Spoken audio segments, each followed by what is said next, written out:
Hello बच्चों, कैसे हैं आप सब। मेरा नाम है आशीष पांडे। आप पढ़ रहे हैं द टॉपिक मास्टर अपने प्यारे से यूट्यूब चैनल पर। यह है बोर्ड रिवीजन सीरीज, जिसमें हर रोज सुबह 6 बजे मिलता है आपको कुछ नया और कुछ खास फॉर बोर्ड एग्जाम के लिए। जैसा कि आज हम सुबह 6 बजे देखने वाले हैं chapter number first, chemical reaction and equation, NCERT की जितनी रिएक्शंस हैं, मतलब एनसीईआरटी में चैप्टर नंबर फर्स्ट में जितनी रिएक्शंस दे रखी हैं हम उनको सबको साथ में लाए हैं। और आज हम समझा देंगे सारी रिएक्शंस को, कौन सी किस टाइप की रिएक्शन है, किसमें क्या होता है, कैसे आपको रिएक्टेंट से प्रोडक्ट मिलेंगे, और इसकी आपको नोट्स भी मिल जाएगी। आप डिस्क्रिप्शन में जाएंगे, आपको नोट्स मिल जाएगी। आप नोट्स, हैंड रिटन नोट्स को डाउनलोड कर सकते हैं। आइए स्टार्ट करते हैं फिर आज के इस लेक्चर को पहली रिएक्शन के साथ। पहली रिएक्शन है कैल्शियम ऑक्साइड। जब हम कैल्शियम ऑक्साइड को रिएक्ट करवा देते हैं वाटर के मॉलिक्यूल्स के साथ तो बेटा बनता है कैल्शियम हाइड्रो ऑक्साइड, यानी CaOH का होल ट्वाइस। बच्चा इसका एक नाम और होता है, कौन बताएगा? जल्दी से बता दो, जल्दी से कमेंट कर दो कि इसका एक नेम और क्या होता है। साथ ही साथ में बेटा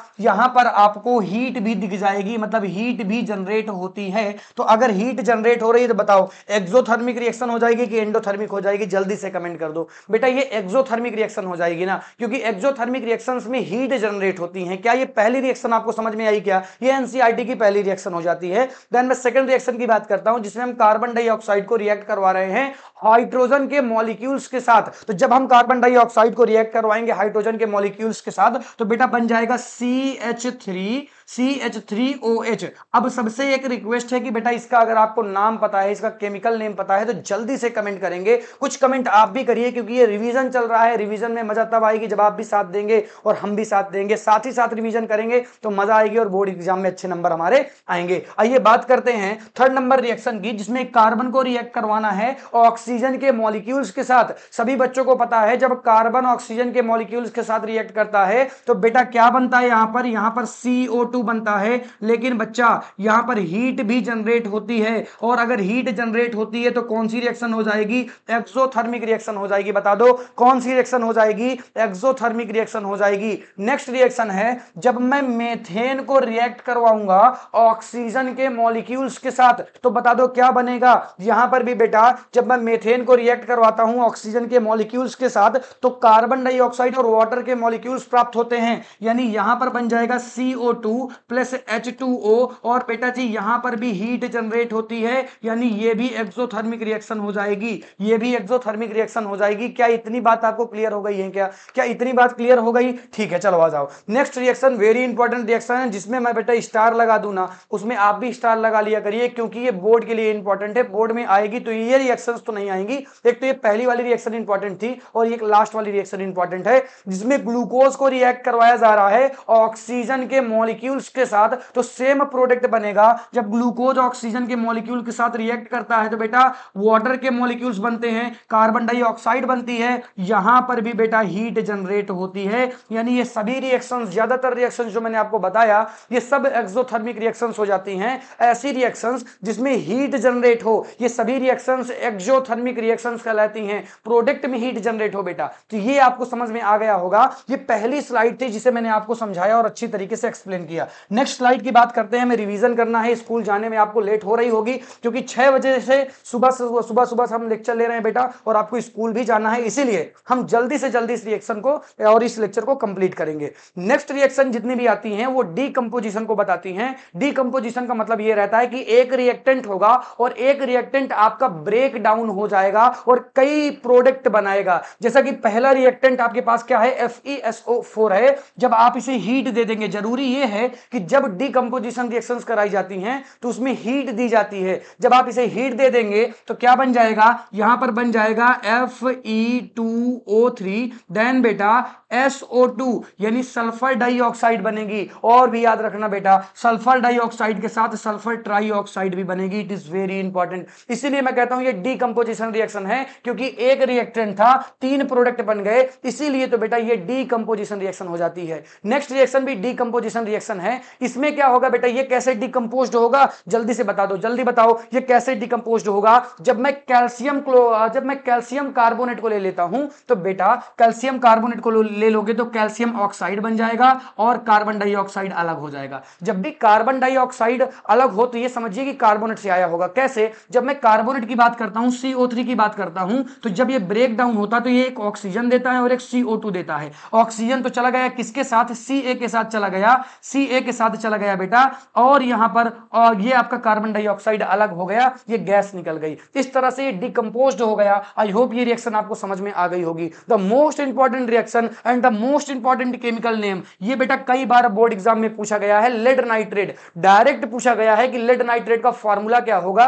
लेड नाइट्रेट का फार्मूला होता है PbNO3 का होल ट्वाइस। याद कर लो बेटा, रट लो, कई बार पूछा गया है। मैं आपको अनसॉल्व्ड सॉल्यूशन इसमें दे रहा हूं, रोज रात में लाइव आता हूं और अनसॉल्व्ड के सॉल्यूशंस देता हूं। वहां पर भी आपको पहले ही सेट में 2024 में ही ये क्वेश्चन मिल गया था, याद करिए अगर आपने वीडियो देखा है तो। जब मैं लेड नाइट्रेट को क्या कर देता हूं बेटा, इसे मैं हीट दे देता हूं, तो हीट देने पर क्या बनता है, यहां पर बनेगा PbO यानी लेड ऑक्साइड बन जाएगा, और यहां पर NO2, NO2 का मतलब क्या होता है बच्चों, जल्दी से बता दो।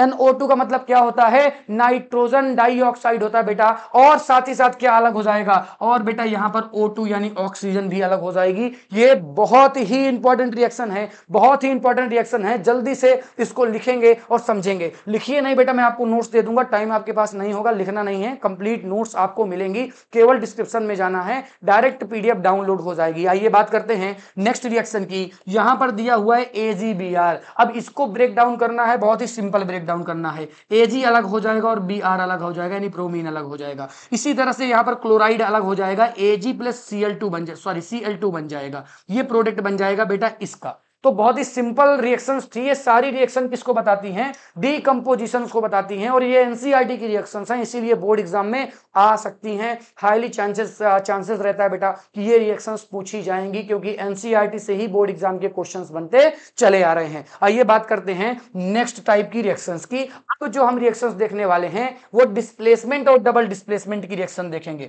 सभी बच्चों को पता है कि more reactive element less reactive element को डिस्प्लेस्ड कर देता है। फॉर एग्जांपल, जैसा कि आपको पता है कि Fe ज्यादा रिएक्टिव है Cu से, तो Cu को मारकर भगा देगा। Cu रोता रोता बेटा बेचारा अलग हो जाएगा, और यहां पर क्या बन जाएगा? FeSO4 बन जाएगा, और यहां पर Cu इस तरह से अलग हो गया। Cu बेटा बेटा बहुत ही सैड है बेचारा। क्यों? क्योंकि इसको मार के भगा दिया गया है, और हमेशा डिस्प्लेसमेंट में एक को मार के भगा दिया जाता है, जबकि डबल डिस्प्लेसमेंट में दूसरा वाला भी सातिर होता है, दूसरा वाला दूसरे वाले के पास चला जाता है। मैं आपको बताऊंगा अभी। जिंक ज्यादा रिएक्टिविटी दिखाएगा, Cu को मारकर बाहर निकाल लेगा, बन क्या जाएगा? ZnSO4 बन जाएगा बेटा। साथ ही साथ क्या बन जाएगा? यहां पर आपका Cu बाहर निकल जाएगा, फिर से Cu रोएगा, फिर से Cu रोएगा, क्योंकि बाहर निकल गया। आ जाओ बात करते हैं लेड। लेड भी इसको डिस्प्लेस्ड कर देता है बेटा, तो लेड इसको डिस्प्लेस्ड कर देगा, तो यहां पर लेड क्लोराइड यानी PbCl2 बन जाएगा, और फिर से इस बार क्लोरीन रोने वाला, सॉरी क्लोराइड रोने वाला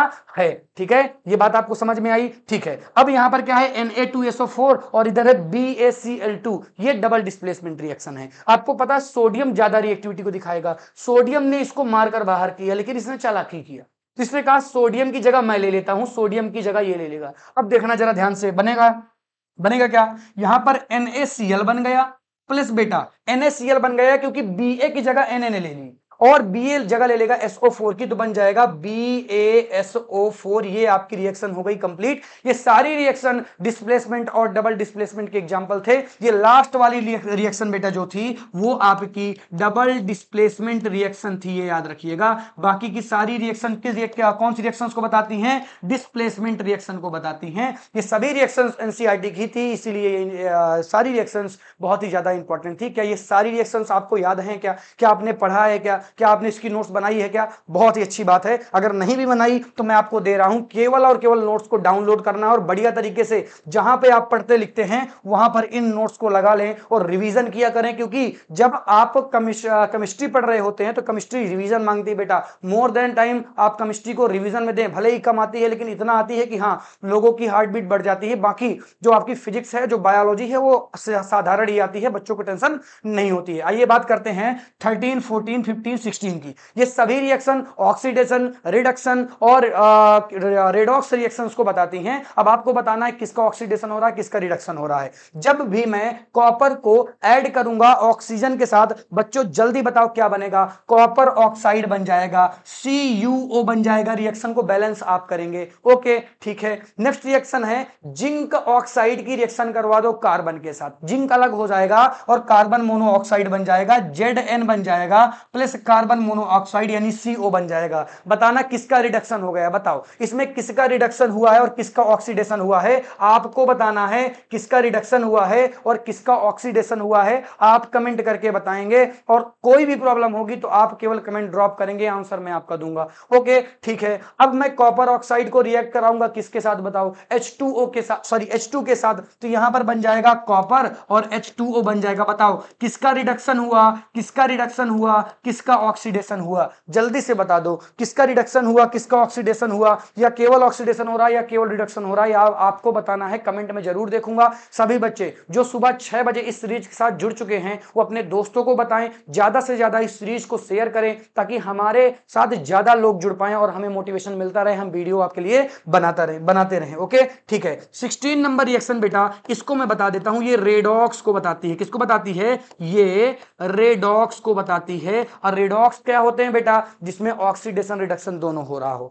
अब देखो जब मैं MnO2 को रिएक्ट करवा देता हूं किसके साथ बेटा, HCl के साथ रिएक्ट करवा देता हूं तो क्या बनेगा, यहां पर बन जाएगा MnCl2 बन जाएगा। साथ ही साथ में बेटा वाटर के मॉलिक्यूल्स अलग हो जाएंगे यानी H2O अलग हो जाएगा। और एक चीज और बनेगी, बोलो क्या बनेगी, Cl2 भी अलग होता हुआ दिखेगा यानी एक Cl2 भी आपको मिल जाएगा अलग से। तो क्या ये रिएक्शन आपको क्लियर है क्या, कहीं पर कोई प्रॉब्लम है क्या? किसी भी बच्चे को कोई भी प्रॉब्लम हो तो कमेंट कर सकता है। कोई भी रिएक्शन ऐसी जो समझ में ना आई हो कमेंट करें, हम आपका रिप्लाई जरूर करेंगे। आज का रिवीजन यहीं तक था। हमने बढ़िया तरीके से सभी रिएक्शंस को किया और समझा, कहीं पर किसी भी बच्चे को कोई प्रॉब्लम नहीं होगी। Thank you so much for watching. मिलता हूं कल सुबह 6 बजे। टाटा बाय बाय, एक नए टॉपिक के साथ। बाय।